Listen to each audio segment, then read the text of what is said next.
There are four major personality types that are profiled by the Christian DISC assessment.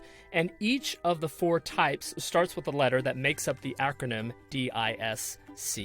The first type is the D, which is dominant, and this is also known as the choleric type. And the animal that is represented by this type is the lion. So according to research done in 2011 by TTI Performance Systems, 19% of the world population scores as dominant, and this was based on a survey of 17,382 people. And so the strengths of the dominant type are that these people usually tend to be very excellent leaders. They are very personable. They have excellent skills for socializing. They tend to be optimistic, and they have a very sharp mind. Now, each type has natural strengths, and they also have weaknesses, or what the Christian DISC terms as growth areas. And so some of the growth areas for this type tend to be that they can be prone to anger. They can be tempted to overexert their control. They may use people to attain their own goals. They can be headstrong or stubborn, even unwilling to delegate authority. The next type is the I, which is the influencing type, also known as the sanguine type, and the animal that signifies this type is the otter. According to the same research cited earlier, 32% of the world population is influencing. So what are the strengths of the influencing type? They tend to be very social,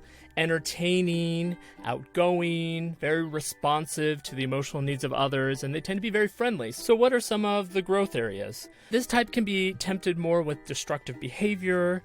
They can be very impulsive. They tend to not be very organized. They can be undisciplined and prone to exaggerate in order to try to impress other people. The third type is the steady type.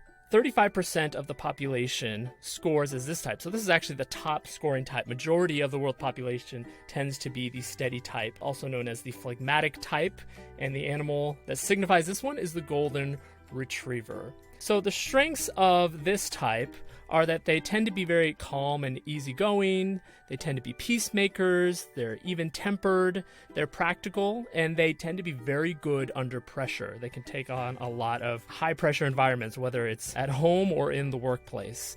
And the growth areas of this type center on the fact that they can be tempted to compromise. They can be tempted to also avoid confrontation out of a desire not to upset other people when they probably should be assertive.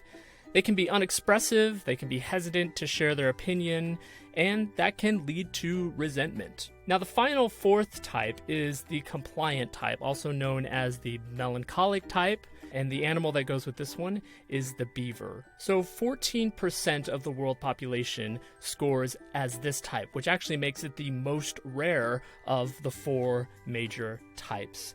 So the strengths of the compliant type is they tend to be very creative, insightful, intelligent, they make excellent supervisors, they are faithful and self-sacrificing.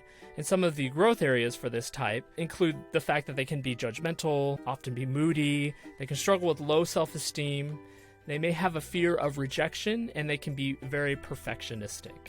And so that's an overview of all the major types, and if you have not taken the DISC assessment yet, I would highly encourage you to do that. So most people tend to be a blend of these major types. They tend to score the highest in one type, and then they have a secondary or two secondary types in addition with that one.